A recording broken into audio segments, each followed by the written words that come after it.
En esta clase vamos a aprender sobre constraints e integridad de datos. Los constraints son como reglas que podemos definir sobre campos o sobre tablas para cuidar que los datos mantengan la estructura que nosotros queramos. Por ejemplo, un constraint muy común es el not null. Eso nos ayuda a prevenir que una columna vaya a tener valores nulos. Así que no importa el query que se ejecute, update o insert, va a ser imposible que ese insert vaya con un valor null porque el constraint va a proteger que esa columna siempre tenga valores. Existen dos tipos de constraints a columnas individuales y constraints a las tablas. Cuando son constraints a las tablas es que un mismo constraint puede aplicar a varias columnas a la vez. Los constraints más comunes son not null, que significa que esa columna no va a aceptar valores null. Unique significa que esa columna, los datos de esa columna van a ser unique.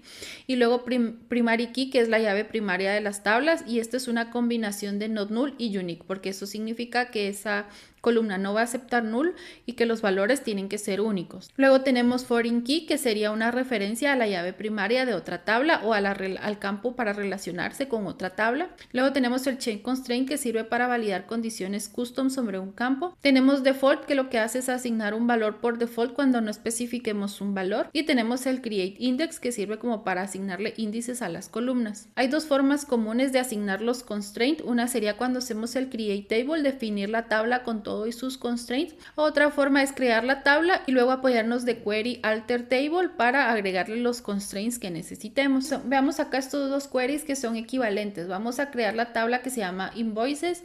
Dentro de paréntesis ponemos la lista de campos que le queremos asignar. Si nos fijamos, el campo ID va a ser nuestra llave primaria. Entonces, una forma de escribirlo sería ID, luego serial, que sería el tipo de dato, y a la par primary key. Eso significa que va a ser un constraint de tipo primary key. Otra forma alternativa de hacerlo sería escribir el campo normalito como ID, serial, el tipo de dato, y luego hasta abajo poner primary key y entre paréntesis ponemos ya el campo que va a ser llave primaria. Son dos sintaxis equivalentes, aunque comúnmente la segunda sintaxis se utiliza cuando la llave primaria va a estar conformada por más de un campo, ya que cuando es más de un campo no lo podemos especificar como a la derecha. Ahí sí nos tenemos que apoyar de esta sintaxis. Otra sintaxis equivalente sería igual, ponemos el nombre del campo, en este caso ID, el tipo de datos serial, luego escribimos constraint, luego le ponemos un nombre a ese constraint y luego primary key, que sería el tipo del constraint. Cuando lo escribimos como en la primera forma, donde directo escribimos primary key, igual el constraint siempre va a tener un nombre. La diferencia es que Postgres le va a asignar un nombre de forma automática y en este caso nosotros le vamos a especificar el nombre que nosotros queremos. Pero los queries como tal son equivalentes. Otra forma equivalente de escribir ese primary key sería crear la tabla sin el constraint de primary key y luego escribimos un alter table donde decimos alter table, el nombre de la tabla, invoices, luego escribimos add primary key y entre paréntesis el campo que queremos que sea primary key. Equivalente a este alter table sería alter table, invoices, add, constraint, el nombre del constraint, primary key y el campo.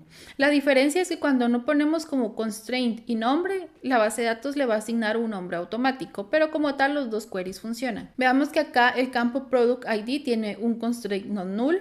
El campo quantity es de tipo numérico, también tiene el constraint not null y también tiene otro constraint que se llama check. Y lo que va a chequear esta tabla es que el campo quantity, los valores ahí sean mayores a 0, es decir, no va a aceptar ni negativos ni 0. Ejecutemos este create table. Ahora vamos a probar que los constraints funcionan. Vamos a insertar únicamente el product ID y le vamos a asignar un valor. Y veamos que nos da error y eso nos dice que la columna quantity no puede ser not null. Luego vamos a asignar product ID y quantity y le vamos a poner un valor negativo. Y ahora nos dice que estamos violando el constraint de tipo check. Ahora sí le vamos a poner un valor válido y el insert sí se hizo de forma exitosa. Los constraints se validan ya sea en los inserts o en los update, porque acá el dato ya está insertado. Veamos que net price tiene null, porque el null sí es permitido. Igual tiene un constraint de tipo check que solo acepta valores positivos. Entonces, si yo trato de hacer un update y le trato de asignar el valor 0, me va a dar error. Me dice que estoy violando el check constraint. También podemos utilizar las sentencias alter table para modificar los constraints o modificar las columnas de una tabla. Veamos que la diferencia entre el campo quantity y net price, ambos tienen el check constraint que es similar, solo que quantity no acepta null y net price sí acepta null. Entonces vamos a escribir alter table invoices, el nombre de la tabla, luego alter column porque lo que queremos modificar es la columna net price. Y vamos a poner set not null. Eso significa que le vamos como a setear acá el constraint de not null. Y acá me genera un error. Y eso es porque hay valores en esa tabla que violarían este constraint. Entonces es imposible. Yo tengo que arreglar primero ese valor o borrarlo antes de poder ejecutar este alter table. Entonces vamos a ejecutar este update y le vamos a poner un precio de 1. Ahora vamos a ejecutar otra vez el alter table y ahora sí funcionó. Ahora vamos a hacer un insert acá y veamos que se generó un error porque ahora NetPrice me está exigiendo que tenga un valor. Voy a ejecutar un drop table para borrar la tabla invoices. Voy a crear nuevamente la tabla invoices, le hice algunos cambios. La columna product ID ya no va a aceptar como valores duplicados porque le puse el constraint unique. Los demás constraints los dejé similares. Vamos a ejecutar esto. Entonces vamos a hacer un insert. Vamos a insertar el product ID igual a 1. Ok, sí funcionó. El product ID igual a 2 también funcionó. Pero si yo vuelvo a ejecutar este product ID con 1, me da un error porque dice que estoy violando el unique constraint. Porque no va a permitir que hayan duplicados en esta columna. Si yo ejecuto acá el select, veo que los primeros dos inserts sí funcionaron sin problema. O si yo insertar acá el product ID 3, también va a funcionar. Solo los duplicados son los que no funcionan por el unique key. Ahora vamos a crear una nueva tabla que se llama roles. Acá solo va a tener dos campos. El role ID va a ser el primary key. Entonces el primary key, este es un constraint de columna. Igual este unique y este not null son constraints de columna porque están aquí como definidos para esta columna en particular. Luego vamos a crear la tabla account roles y entonces acá sí tenemos constraints que ya son como de tabla, porque por ejemplo acá el primary key va a estar conformado por dos columnas, el user ID y el role ID. Y también va a tener una llave foránea que va a hacer referencia a la tabla de roles.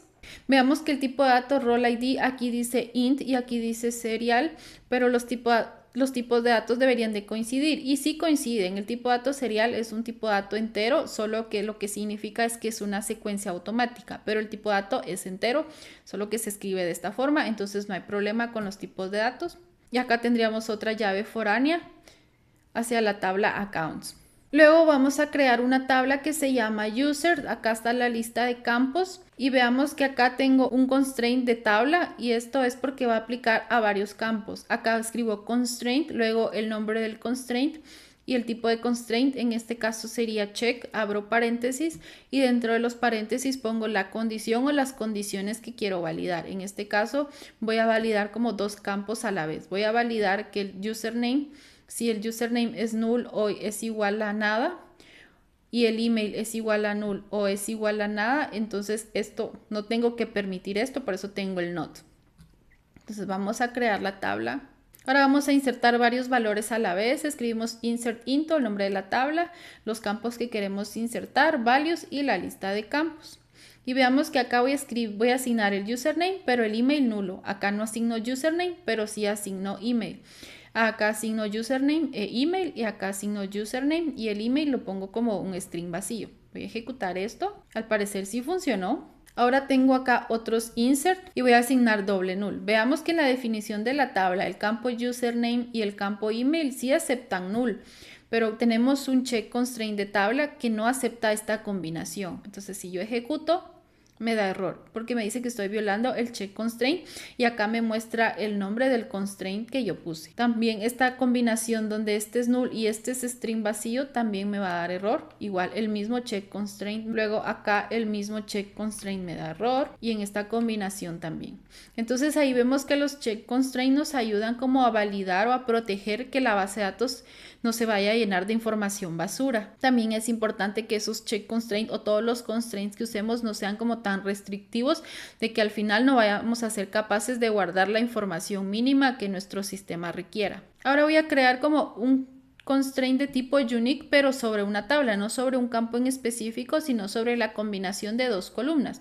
Entonces escribo create unique index concurrently y luego le asigno un nombre que en este caso yo le puse username, escribo on y luego el nombre de la tabla sobre el cual quiero crearlo, luego entre paréntesis la lista de campos sobre los cuales quiero verificar que sea como la combinación única, luego escribo alter table, el nombre de la tabla, en este caso users, add constraint, le pongo un nombre al constraint, luego escribo unique using index y le pongo el nombre del índice que creé antes. Entonces vamos a ejecutar estos y ahora mi tabla ya tiene un unique key pero de 2 columnas combinadas. Entonces si yo ejecuto este insert, como la combinación de las 2 columnas es única, se inserta sin problema.